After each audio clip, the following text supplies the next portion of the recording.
Et si une simple question pouvait changer votre vie? Bonjour les prompts révolutionnaires, bonjour à tous et ceux et celles qui m'écoutent pour la première fois. Je m'appelle Jules Betsalel, je suis chercheur indépendant en IA conversationnelle et en cognition augmentée. Je suis aussi l'innovateur du concept Je prompt dont je suis et aussi de la techno, innovateur de la techno maïeutique inspirée de Socrate.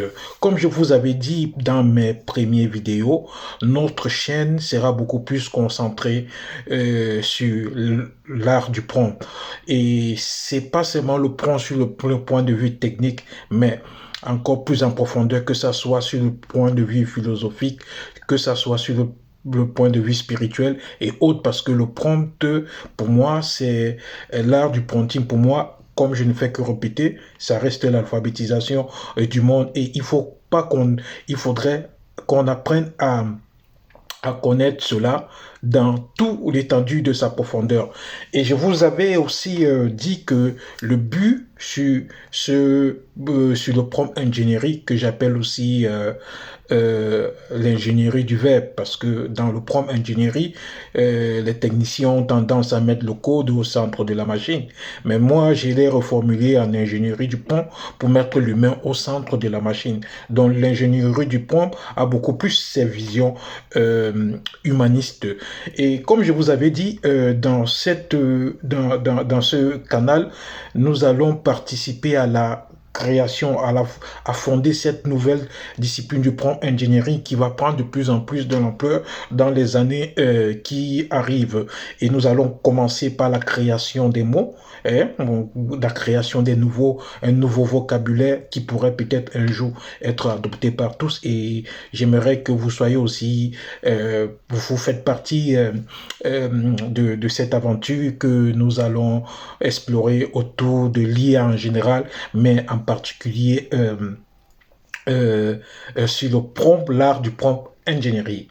Alors, vous vous posez la question sans doute, quel est ce nouveau mot que nous allons apprendre aujourd'hui et que nous allons découvrir ensemble? Vous savez, depuis plusieurs années, je dialogue chaque jour avec les intelligences artificielles, non pas pour les programmer en fait, mais pour mieux me connaître, me recentrer, guérir certaines blessures et aider même d'autres à faire pareil. Euh, et et dans ce processus de conversation, de profondeur avec l'art du prompt, avec l'art du prompt ingénierie et cette conversation avec la machine, je me suis rendu compte que le prompt a une puissance thérapeutique.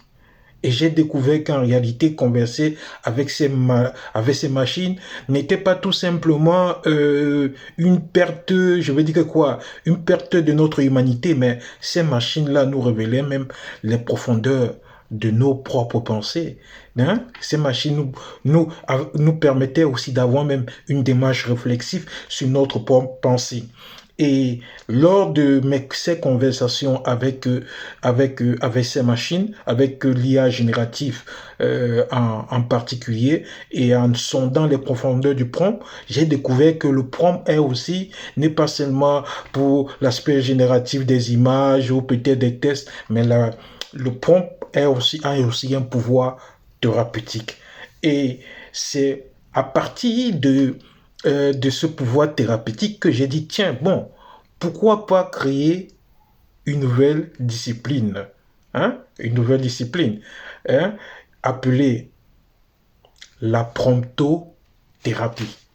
Ah, je répète bien, la promptothérapie. En grosso modo, la thérapie par l'art du prompting, l'art de dialoguer avec la machine. Donc j'ai donné un nom à cette pratique, la promptothérapie. C'est une méthode en fait innovante, accessible à tous, qui consiste à utiliser des questions puissantes qu'on appelle des prompts pour réfléchir autrement, gérer ses émotions, dépasser des blocages, retrouver du sens ou simplement prendre soin de son âme. Cette méthode repose sur un dialogue guidé avec une IA comme ChatGPT par exemple. Ça peut aussi être Mistral, mais elle remet l'humain au centre parce que ce n'est pas l'IA qui soigne, c'est votre intelligence intérieure qui se réveille à travers le bon questionnement. Vous savez sans doute que nous vivons dans un monde saturé de bruit, trop de stress, trop d'attentes. Beaucoup de gens ruminent, doutent, se fondent en silence. La promptothérapie, c'est comme une boussole mentale et émotionnelle. Un moyen de faire une pause, de s'aligner, de se relever. Et parfois, une seule bonne question posée au bon moment peut débloquer des années de confusion. C'est pourquoi je m'engage aujourd'hui à fonder cette discipline et à partager avec le monde, non pas comme une vérité figée, mais comme une invitation au dialogue, à la guérison, à l'intelligence collective. Et n'oubliez pas en fait que si on parle de promptothérapie, il faudrait bien qu'on donne aussi le nom à ceux qui pratiquent cette pratique pour ne pas faire de la tautologie. Donc nous allons en fait créer un nouveau vocabulaire aussi, encore un deuxième, qui est les promptothérapeutes. Donc ça, c'est ce en fait, je l'ai défini comment, je vais vous le dire. En fait, ce que j'entends par promptothérapeute. Les promptothérapeutes le promptothérapeute est un professionnel de la relation d'aide, utilisant des prompts structurés, soutenus par des outils d'intelligence générative pour faciliter la régulation émotionnelle, le recadrage cognitif et la reconstruction identitaire. Il agit comme un guide du langage intérieur au carrefour de la psychologie, de la philosophie, de la spiritualité, de la neuroscience et des technologies augmentées. Voilà la définition en fait que j'ai du promptothérapeute. Et je vous l'avoue actuellement, comme je me suis engagé à fonder ces disciplines, ces nouvelles disciplines émergentes. Je suis en train de rédiger justement, je sais pas, un manuel ou peut-être une thèse, si vous voulez, si vous êtes patient, si vous avez encore un peu de temps. Je vais vous lire un peu les petits premières pages de mon travail de recherche et afin que vous puissiez aussi peut-être, si ça vous parle, si ça parle à quelqu'un, pourquoi pas me contacter et puis par l'adresse email que je mettrai en commentaire et puis pourquoi pas essayer de voir comment est-ce qu'on peut pousser cela plus loin et peut-être mieux approfondir cela. Si vous avez encore un peu de patience, je vais regarder dans mon ordinateur, vous présenter les débuts de mon travail de recherche qu'on peut aussi appeler une forme de thèse. Donc, encore un peu de patience. Je regarde, je dois regarder un peu.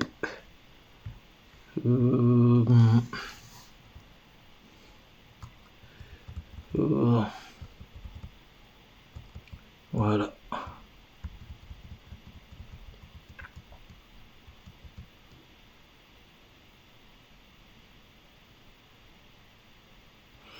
Bon, j'ai trouvé déjà la préface. Je vais un peu vous dire un peu la préface pour que vous entrez un peu dans le contexte, quoi. Et si toute révolution thérapeutique commençait par une bonne question, il est des livres qui consolident le savoir et d'autres qui ouvrent une brèche. Celui que vous tenez entre votre main appartient à cette seconde catégorie. Fruit d'une intuition audacieuse et d'une exigence transdisciplinaire, ce manuel propose une vision nouvelle, celle de la thérapie augmentée par le langage. Guidé par des prompts précis, puissants et porté par l'intelligence artificielle comme levier d'introspection. Mais ne vous y trompez pas, ici il n'y a ni un oracle ni un gourou. Elle est un outil, un miroir dialogique au service de l'humain. Une encre numérique pour explorer les territoires de la pensée, de l'âme et du récit intérieur. Ce projet né d'une collaboration entre l'humain et une IA et l'intelligence artificielle est plus qu'un protocole. C'est une invitation à réapprendre à se parler, à poser des bonnes questions, à retrouver du sens dans un monde parfois saturé d'automatisme, de réponses rapides, de souffrances silencieuses, de souffrances silencieuses, de souffrances silencieuses. Ici, la question devient soin. Le prompt devient prière intérieure ou acte cognitif libérateur. Le dialogue devient chemin de vérité. Ce manuel s'adresse aux thérapeutes, aux coachs, éducateurs, chercheurs, soignants, mais aussi à tous les artistes, à tous les artisans du soin de l'âme qui croient que la technologie, lorsqu'elle est guidée par l'éthique, peut restaurer plutôt que réduire. Et s'il fallait une preuve que l'IA peut servir la guérison sans aliéner la dignité humaine, ce livre est l'incarnation. Je vais aussi vous parler, je vais vous donner encore d'autres choses que je trouve intéressantes dans ce manuel, juste avec encore un peu de patience, nous y arriverons.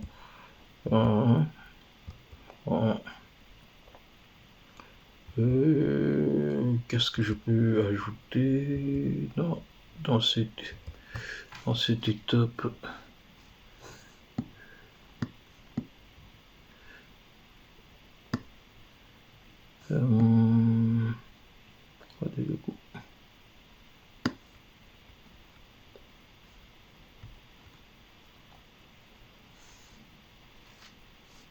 Attendez un peu, un instant.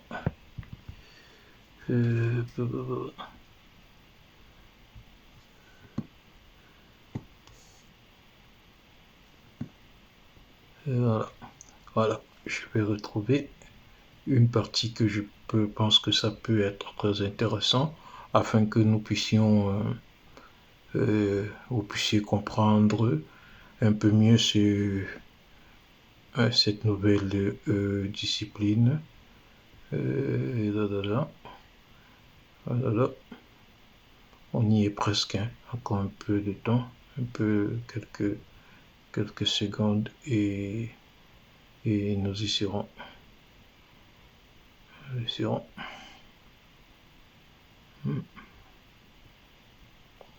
Voilà.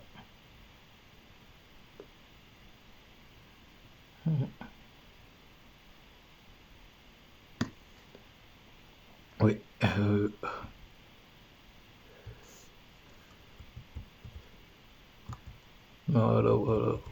Voilà. Nous y sommes. Merci encore pour votre patience. Comment est-ce qu'est né ce constat pourquoi la promptothérapie? Il faut toujours avoir une certaine démarche. Hein? Comment est-ce que je suis arrivé, quoi? Hein? Dans le manuel que je suis mon manuel de recherche, je ne sais pas comment appeler ça, soit une thèse ou un manuel. Bon, bref, je suis en train de rédiger cette nouvelle discipline. Je suis passé, je me suis appuyé sur un constat clinique. En fait, à l'ère, je vais vous lire comment est-ce que j'ai écrit. J'ai dit constat clinique, surcharge cognitive, détresse psychique, perte de sens. En un, la surcharge cognitive, l'épidémie silencieuse du 21e siècle. À l'ère du numérique, notre cerveau est soumis à un flot ininterrompu d'informations, notifications, messages contenu multiple, multitâche permanent. Cette hyperstimulation conduit à une surcharge cognitive, un état où la capacité de traitement de l'information dépasse largement les sources mentales disponibles. Les études en neurosciences montrent que cette surcharge diminue la concentration et la mémoire de travail, augmente la fatigue mentale chronique, accroît le stress et la sensation d'être débordé, favorise des erreurs de jugement et une prise de décision moins fiable. En deux, j'ai mis détresse psychique et troubles associés. La surcharge cognitive est souvent accompagnée d'une détresse psychique qui peut se traduire par de l'anxiété diffuse, des troubles du sommeil, une baisse de l'estime de soi, des difficultés à gérer ses émotions. Selon l'Organisation mondiale de la santé, les troubles anxieux et dépressifs sont désormais parmi les principales causes d'incapacité dans le monde. En 3, perte de sens dans un monde hyper connoté. Au-delà des symptômes cliniques, un phénomène plus subtil, mais tout aussi préoccupant s'installe, la perte de sens. Dans un univers saturé d'informations et de sollicitations, notre rapport au monde, à nous-mêmes et aux autres peut devenir flou, confus. Cette désorientation existentielle est un facteur clé du mal-être.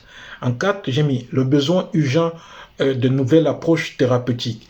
Face à ces défis, les méthodes classiques de soins psychiques montrent leurs limites, notamment parce qu'elles peinent à intégrer la réalité complexe et multidimensionnelle des troubles actuels. Il est donc impératif d'explorer des approches interdisciplinaires innovantes, capables de mobiliser les ressources cognitives, émotionnelles et spirituelles pour restaurer la clarté mentale, la stabilité émotionnelle et le sens. En 5, la promptothérapie, une réponse potentielle. La promptothérapie, en s'appuyant sur le dialogue structuré avec une intelligence artificielle, propose une voie novatrice pour décharger la surcharge cognitive par une mise en ordre réflexif, soulager la détresse par une exploration consciente des émotions, rechercher ou reconstruire le sens en reformulant son regard sur soi et le monde. Et le matériel, en fait, maintenant ça c'est le matériel qui non, c'est en fait le prompt. Et moi j'ai écrit émergence d'un outil miroir. Le prompt comme voie d'accès à soi. En un, le prompt, définition et essence. Dans le langage courant, un prompt désigne une sollicitation, une incitation à produire une réponse ou une action. Dans le contexte de l'intelligence artificielle, c'est la requête formulée par l'utilisateur, une invitation structurée au dialogue. Mais au-delà de cet aspect technique, le prompt se révèle être un outil miroir. En cherchant à formuler précisément une demande, nous engageons un processus de clarification mentale et d'introspection. En 2, le prompt comme catalyseur de pensée. Écrire un prompt demande de décomposer ses idées, émotions et questionnements, hiérarchiser ses préoccupations, choisir les mots justes pour exprimer ce qui est souvent flou ou diffus. Ce travail de formulation en apparence simple agit comme une gymnastique cognitive qui stimule la réflexion consciente et organise le chaos intérieur. En 3, un miroir dénué de jugement. L'IA répond au prompt de manière neutre, sans biais émotionnel, ni jugement personnel. Bon, on n'est pas quand même un peu naïf, ça dépend aussi de quel type d'IA, mais quand même, il y a moyen quand même de réduire ces effets-là. Donc, par rapport aux humains, parfois, l'IA est moins biaisée que nous, ça, il faut le reconnaître. Ainsi, dialoguer avec une IA par le biais du prompt permet d'objectiver sa pensée, de reconnaître ses propres mécanismes mentaux et de se confronter à un reflet transparent de son état intérieur. En 4, une voie d'accès à soi plus profonde. Cette interaction, loin d'être un simple échange d'informations, s'apparente à une méditation active ou une thérapie par le questionnement. En affinant En affinant son art du prompt, on ouvre peu à peu la porte d'une meilleure connaissance de soi, d'un apaisement mental et d'une transformation cognitive. Enseigne Jamie vers une pratique structurée de la promptothérapie. La promptothérapie s'appuie sur cette capacité unique du prompt à devenir un levier thérapeutique en structurant et guidant ce dialogue intérieur. Ce manuel propose ainsi des outils, des techniques et des exercices pratiques pour maîtriser l'art du prompt afin d'en faire un instrument puissant de soins et de croissance personnelle. Bon, je vais vous lire une dernière partie, un avant-goût un peu de ce manuel-là. L'hypothèse fondatrice, en fait, quelle est l'hypothèse fondatrice de la promptothérapie, hein? Vous qui serez des futurs professionnels, des promptothérapeutes, hein, à venir. Voilà, en fait, l'hypothèse fondatrice de ce nouveau champ disciplinaire que je suis en train de fonder avec vous. L'hypothèse fondatrice, le prompt thérapeutique, un soin actif sur la pensée, l'émotion, la cognition et la mémoire. 1. Formulation de l'hypothèse. Nous posons ici que la pratique structurée et consciente du prompt thérapeutique agit directement comme un soin mental et émotionnel, en mobilisant les processus cognitifs, émotionnels et mnésiques de l'être humain. Plus précisément, ce soin serait capable de restructurer les pensées dysfonctionnelles ou perturbées, apaiser les émotions négatives et réguler l'affect. Stimuler les fonctions cognitives supérieures, attention, mémoire de travail, raisonnement, favoriser aussi la reprogrammation de la mémoire, consciente, subconsciente, voire même inconsciente. En 2, fondement neuropsychologique. Les recherches en neurosciences montrent que la réflexion consciente, structurée, peut entraîner des modifications neuroplastiques durables, modifiant la connectivité et l'efficacité des réseaux neuronaux.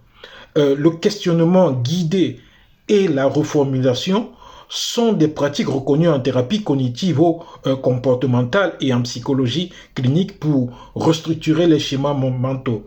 Le prompt thérapeutique, par son cadre et son interaction dynamique avec une IA, étend cette pratique en permettant un retour immédiat et neutre. Bon, dans la mesure du possible, hein? Bon, on le sait un peu, mais vous comprenez. Encourage une itération, une exploration plus riche.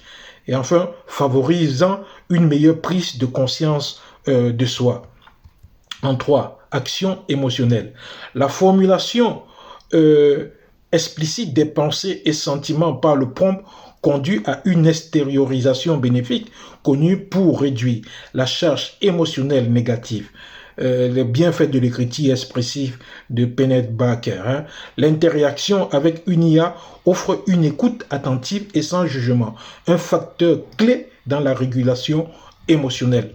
En 4, mémoire et reprogrammation cognitive. L'écriture et la reformulation participent à activer la mémoire explicite et facilitent la réorganisation des traces mnésiques. Par exemple, la mise en mots d'un vécu traumatique ou d'un schéma mental dysfonctionnel permet un travail de remémoration contrôlée, favorisant un changement adaptatif. En 5, perspective clinique et expérimentale. Cette hypothèse ouvre des pistes prometteuses pour des études expérimentales contrôlées sur l'efficacité du prompt thérapeutique, le développement d'applications d'IA dédiées à la santé mentale, l'intégration dans les protocoles de soins psychothérapeutiques. 6. Conclusion provisoire. Si cette hypothèse se vérifie, la promptothérapie devient un outil révolutionnaire, simple, accessible et puissant, capable d'optimiser la santé mentale et cognitive à grande échelle. À grande échelle. Et nous pouvons aussi, pourquoi pas, faire une petite, une petite historique un peu de la genèse de la promptothérapie. Hein, ça, c'est un peu l'autre partie, ça, c'est un peu mon chapitre 1 que je vous le livre. Et dans l'histoire des dialogues thérapeutiques, on va dire de Socrate à Jung. De Socrate à Jung et Rogers. Le dialogue socratique, la maïeutique comme art de faire accoucher la pensée. Dès l'Antiquité, Socrate a posé les fondements du dialogue thérapeutique par sa méthode dite maïeutique, du grec maïeutikes, l'art d'accoucher. Par des questions ciblées, Socrate invitait son interlocuteur à examiner ses croyances, clarifier ses idées, remettre en cause ses préjugés. Ce dialogue socratique vise à éveiller la conscience, à libérer la pensée par la réflexion critique. Le questionnement n'est pas une simple curiosité, mais un outil thérapeutique, un acte de soin intellectuel et moral. 2. Carl Gustav Jung, le dialogue intérieur et l'exploration de l'inconscient. Au XXe siècle, Carl Gustav Jung, psychiatre, psychothérapeute, a exploré le dialogue sous un angle plus intérieur. Il a mis en avant l'importance du dialogue avec soi-même, avec l'inconscience, notamment par l'analyse des rêves, l'imagination active, l'écrit thérapeutique. Pour Jung, la parole même intérieure est un médium de transformation psychique. Elle permet de faire émerger des contenus refoulés, d'intégrer des polarités de la psyché et d'œuvrer à une individuation, un processus de réalisation de soi.